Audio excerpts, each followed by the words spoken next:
should have known the universe would laugh at me. After all, it always did. What are the odds that the one man who once held me when I was broken, trembling, and desperate for warmth would show up years later sitting across from me in a courtroom, his future depending on my hands? The gavel slammed, echoing through the hushed chamber, but the real noise was inside my chest. My heart wasn't supposed to race for him anymore. Not here. Not now. Not when I was supposed to be the sharp, untouchable attorney who could shred opponents into dust. His name was Caleb. The name still tasted like salt and smoke on my tongue, a memory stitched with the night we'd almost drowned in our own loneliness. That night in a rundown apartment in Chicago. He had been nothing but arms and warmth and promises he never said out loud. And now he was my client. I straightened my tie, but my hands betrayed me, trembling ever so slightly. My colleagues thought I was unshakable. My clients thought I was merciless. But Caleb's eyes, even after all these years, stripped me bare. He looked different, older, sharper. His jaw was lined with the kind of tension that came from too many sleepless nights, too many battles fought in silence. His once boyish smile was gone, replaced by a heaviness I didn't recognize. But beneath the exhaustion, I saw him, the same boy who once whispered into my hair that the world was cruel. But for one night, we didn't have to be. And here we were. Mr. Lawson. The judge's voice cut through the fog. Your client needs your full attention.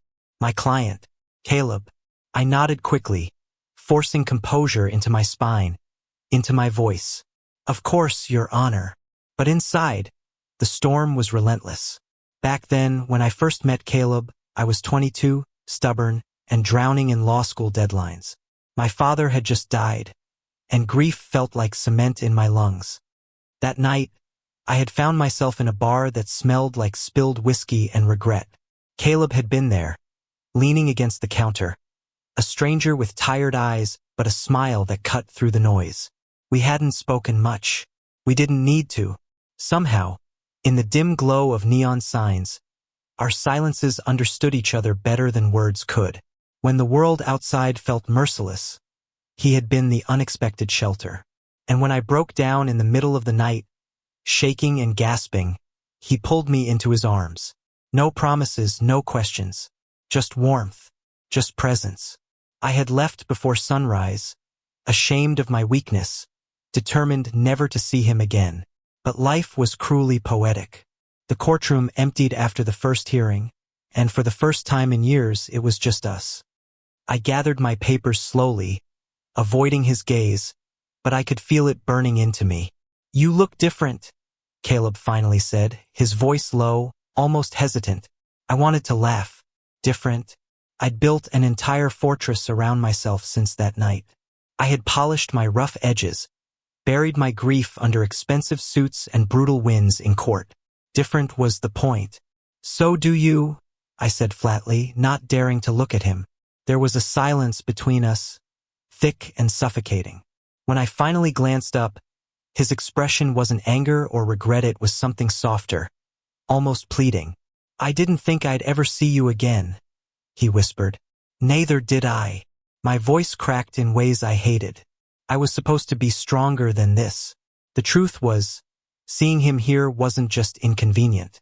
It was dangerous, because if I let myself fall back into that memory, if I let myself remember the way his arms had felt around me, I would lose control. And control was the only thing I had left. Caleb's case was messy. Too messy. He was accused of fraud, of manipulating accounts in a real estate firm that had swallowed him whole. But as I dug through the evidence, I started to see the truth wasn't the villain they painted him to be. He was a man caught in the gears of a system designed to crush anyone who didn't play dirty enough. The more I worked, the more I saw pieces of that boy from years ago. The boy who had been gentle when I was raw, who had seen me when no one else did. And every night I stayed late in my office, poring over his case files, I found myself asking dangerous questions. Why had fate brought us back together? Why couldn't I forget him, even after all this time? And most terrifying of all, did I even want to? The first time our hands brushed again, it was an accident. We were sitting close, going over documents, and his fingers grazed mine as he reached for a page. My breath hitched, and he froze, his eyes flicking up to meet mine. For a heartbeat, the world narrowed down to just us. Just that touch. Just that history pulsing under our skin. "I'm sorry," he muttered, pulling his hand back too quickly. I wanted to tell him not to. I wanted to tell him I hadn't felt alive in years until that moment. But I bit it back, burying it under professionalism. Because if I let myself feel again, I wasn't sure I'd survive it. But the thing about suppressed emotions is they don't stay buried forever. And as the trial drew closer, as Caleb's freedom hung in the balance, the walls I had built around myself began to crack. Because maybe, just maybe, the man who once held me in my weakest night wasn't just a ghost from the past. Maybe he was the only thing that could save me now. The trial became a storm. Every day was a battlefield. Every witness another landmine. I had fought dozens of cases in my career, but never like this. Not with my heart caught between the pages of evidence. Not with every glance from my client unraveling me thread by thread. The prosecution painted Caleb as a manipulator, a thief in a tailored suit. They used words like betrayal, deceit, corruption. I sat there listening, my jaw clenched, because I knew the truth. I knew Caleb wasn't the monster they wanted him to be. He was a man who had been cornered, forced to play a game that was rigged from the start. But no jury cared about truth without proof. And truth without proof was useless. Late one night, I found him still in my office, slouched in the chair across from my desk, his tie loosened, his eyes dim. The city lights painted him in gold and shadows, and for a moment, he looked like the boy I had met all those years ago, the boy who had once pulled me out of the dark. "You should go home," I said softly, closing the file I had been reading. "Home." He let out a bitter laugh. I don't even know what that word means anymore. Something inside me cracked. Caleb. His name was a confession on my tongue. I didn't know what I was about to say, but he looked up, and in that moment, the air between us wasn't professional, wasn't careful, it was raw, and it was dangerous. "You still don't forgive me, do you?" His voice trembled, almost breaking. "For what?" I asked, even though I already knew. "For leaving you that night. For not finding you after. For letting you carry your pain alone." His fists tightened on his knees.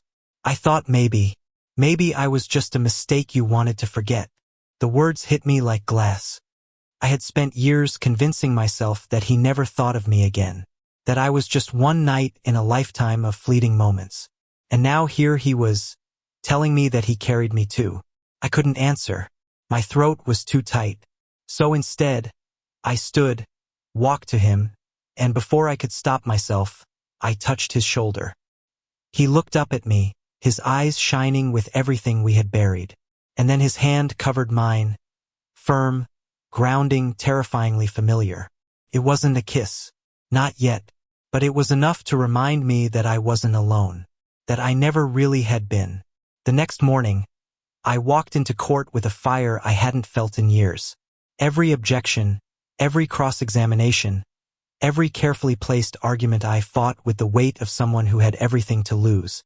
Because I did. Caleb's life wasn't just his anymore. It was tied to mine, woven into me like a scar I didn't want erased. When it came time for him to testify, the room held its breath. He stood, straightening his jacket, his voice steady as he told his side. He didn't paint himself as innocent, but he painted himself as human. As someone who had made choices under pressure, someone who had tried to survive a machine built to crush him. The jury listened. For the first time, they listened. And when I rose for my closing statement, my voice was stronger than I ever imagined it could be. "Ladies and gentlemen," I said, looking each juror in the eye, "the law is not about punishing someone for being trapped. It is about seeking the truth. And the truth is, Caleb wasn't the architect of corruption, was its victim. To convict him would not be justice. It would be cruelty. And this court does not exist for cruelty."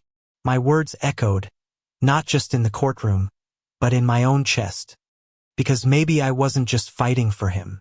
Maybe I was fighting for myself, for the boy I had once been, For the night, we both realized how fragile and how strong human hearts could be. The verdict came 3 days later. Not guilty. The words rang like a bell, and for the first time in weeks, I exhaled. Caleb turned to me, his face breaking into a relief so raw it nearly undid me. When the judge dismissed the court, I gathered my papers with shaking hands.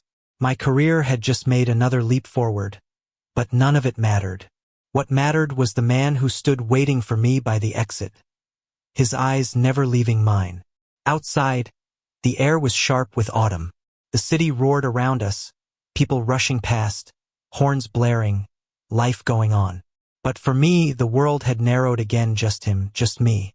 "You saved me," he said quietly, almost like he was afraid to break the spell.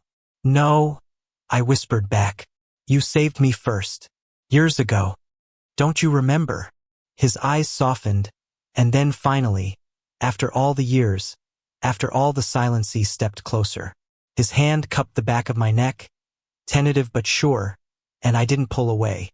The kiss was slow, careful, but it carried the weight of everything we hadn't said, everything we had lost, everything we still could have.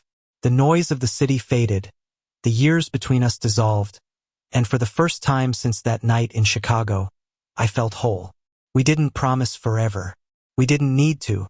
But as we walked down the courthouse steps side by side, shoulders brushing, hands finding each other like it was the most natural thing in the world, I knew this wasn't just another fleeting night. This was a beginning. Because sometimes the universe doesn't laugh at you. Sometimes it gives you back the one person who once held you in your weakest moment, only this time to hold you for the rest of your life. Thank you for listening. Don't forget to like and subscribe to stay updated with the latest videos.